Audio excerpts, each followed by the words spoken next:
I'm talking to Pirate catcher Manny Sanguillén, and Manny, gee, it's so obvious I have to ask you, what prompted the haircut? Well, it's nothing. It's just some kind of style, if people use, cut the hair the way they want to, that's nothing.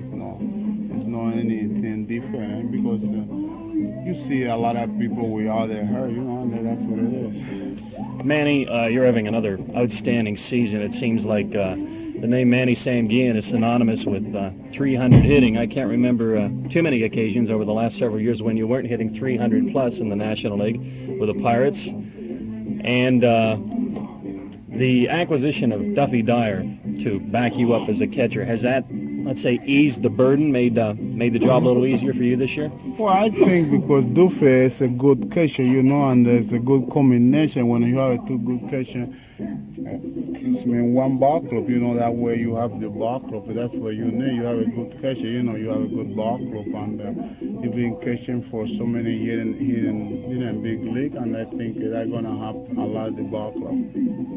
Manny Sanguillén was close, I'm sure, with the late Roberto Clemente until his untimely death a couple of years ago. And Manny, I'm sure you've been asked this question many times, but what do you remember about Roberto Clemente?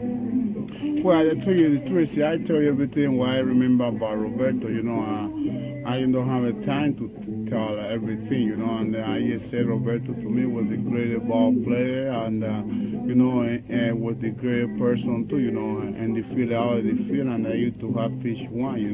And the field out of the field. So to me it's honors to play with baseball player like Roberto. To learn a lot, and he was doing so many great things, in the field, and to me was the great one. Do you remember what your reaction was that New Year's Day morning when you found out that the plane had crashed? You see, I don't want to talk about that because that thing is, one thing is really, you figure it out, you put it in your side, it's something it's like the Mission Impossible. So I really don't want to talk about that because, I don't want to go back to the old thing. Manny Sanguillén, best of luck to you through the rest of the season. Thank you.